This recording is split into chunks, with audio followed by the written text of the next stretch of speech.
orang kaya, pejabat, siapapun dia di sisi Allah Subhanahu wa taala, di hadapan Allah Subhanahu wa taala saghir, dia itu kecil.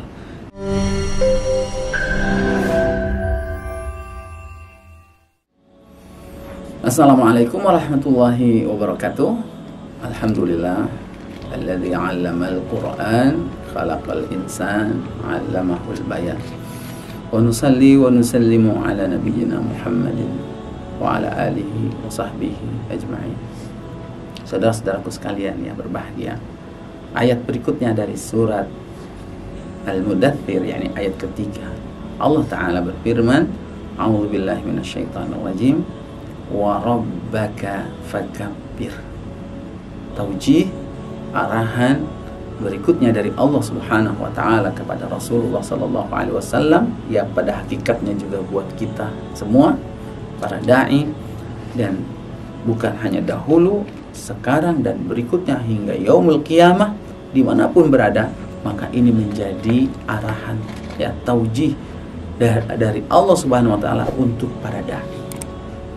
Para ulama mengartikan ayat keempat ini, wa rabbaka fakabbir, yakni dan Rabbmu maka agungkanlah, sebagai rukun yang pertama dalam berdakwah. Wa rabbaka fakabbir. Allah mendahulukan kalimat rabbaka, baru kemudian fakabbir, maka agungkanlah, bukan fakabbir rabbaka. Selain untuk menyesuaikan irama ayatnya, karena ujungnya itu diakhiri dengan ro yang sukun, maka pesan berikutnya adalah bahwa tujuan kita adalah Allah Subhanahu wa taala, yang ada dekat dengan seorang dai. Bekal seorang dai itu adalah Allah Subhanahu wa taala untuk dia agungkan. Wa rabbaka fakabbir, satu-satunya yang maha agung dialah Allah Subhanahu wa taala. Dialah nilai tauhid yang perlu dimunculkan, diprioritaskan dalam berdakwah.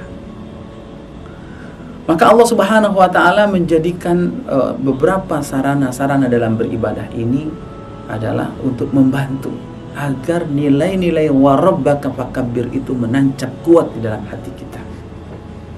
Di antaranya dia menjadi syiar Islam, ya, yakni ketika azan Allahu Akbar disebutkan, menggaung asma Allah Subhanahu wa taala.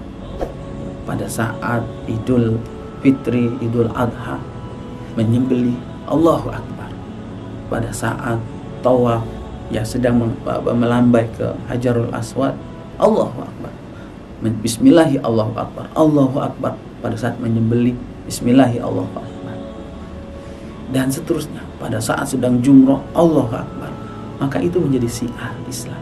Orang mengenal, baik muslim maupun non muslim, mengenal bahwa siapa yang melafazkan Allahu Akbar, bahwasanya dia adalah seorang muslim yang baik, bahwasanya dia seorang mukmin yang baik. Wa rabbaka fakabbir, ia menjadi syiar Islam. Dalam sholat, ya, sholat yang fardu saja 5 waktu dalam sehari semalam, puluhan lafaz takbir itu diulang-ulang. Allahu Akbar, mau ruku Allahu Akbar, bangkit dari ruku Allahu Akbar, dan seterusnya, agar nilai makna Allah huwa al-akbar, dialah Allah yang paling besar, itu menancap kuat di hati seorang dai. Ya, ini maknanya apa? Ya, saudara-saudara sekalian yang berbahagia, maknanya bahwasanya annama siwallah as-saghir, annama siwallah saghir, bahwasanya selain Allah Subhanahu wa taala di mata seorang dai itu, di mata seorang mukmin secara umum bahkan kecil nilainya. Hanya Allah lah yang akbar. Yakni apakah dia, siapapun dia, harus menancap kuat. Apakah dia seorang raja, seorang menteri, seorang panglima, orang kaya, pejabat, siapapun dia di sisi Allah Subhanahu wa taala, di hadapan Allah Subhanahu wa taala saghir, dia itu kecil. Nilai ini yang harus tertancap kuat, wabil khusus kepada seorang dai. Mengapa? Karena seorang dai akan menghadapi aqabat. Seorang dai dalam melaksanakan tugasnya, dia akan menemukan berbagai macam tantangan. Orang-orang yang akan memusuhi dia, orang akan menentangnya, bahkan akan menyerangnya. Bahkan boleh jadi dia menghimpun segala kekuatan yang membuat dia takut. Maka saat itu tidak boleh ada di dalam hatinya yang paling besar kecuali Allah subhanahu wa ta'ala. Mengapa? Sebab Allah bersamanya, Allah menyertainya. Tidak boleh hantaman, tekanan sebesar apapun memalingkan keyakinan ini. Allahu Akbar.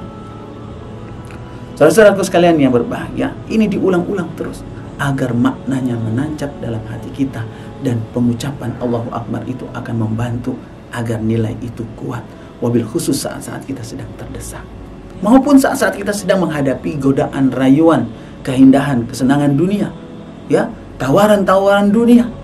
Boleh jadi itu akan menggeser nilai bahwa Allah adalah Akbar. Maka saat itu seorang dai tidak boleh bergeser. Allah niatnya, tujuannya, wa rabbaka fakabbir. Saudara-saudaraku sekalian yang berbahagia, begitu juga dilatih setiap hari kita saat sedang sholat.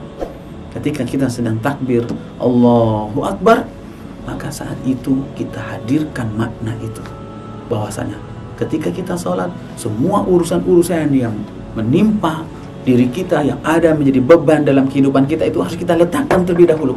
Karena siapa? Karena Allah subhanahu wa ta'ala yang akbar. Semua yang lain tidak penting, hanya Allah yang penting dalam kehidupan kita. Meskipun kemudian syaitan akan berlomba untuk memalingkan kita untuk tidak khusyuk, maka kita harus kembali lagi untuk mengagungkan Allah subhanahu wa ta'ala. Begitu juga saat sedang disodorkan, diganggu dengan dosa dan maksiat. Saat itu adalah saat yang rawan. Saat itu adalah saat yang mengancam seseorang akan tergelincir. Maka ruh Rabbaka fakabbir ini harus hadir dalam hidup, dalam benaknya. Harus menancap kuat bahwasanya dia Allah subhanahu, ada Allah yang maha besar, ada ancamannya yang besar juga, yang mengancam dirinya.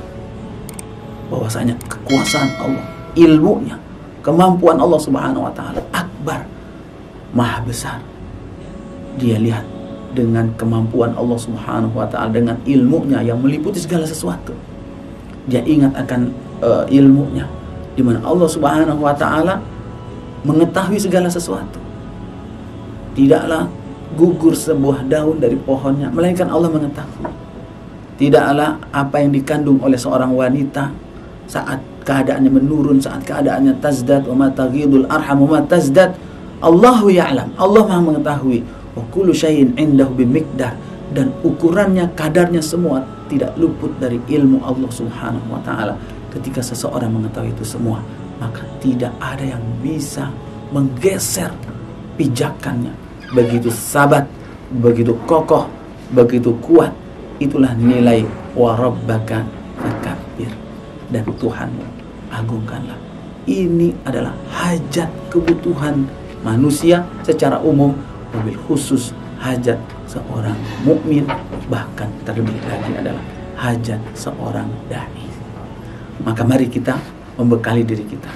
Setiap kali dalam sarana-sarana ibadah kita ada kalimat-kalimat takbir, maka hadirkan makna itu agar bukan cuma sekedar menghiasi lisan kita, tapi juga maknanya menancap kuat di dalam hati kita.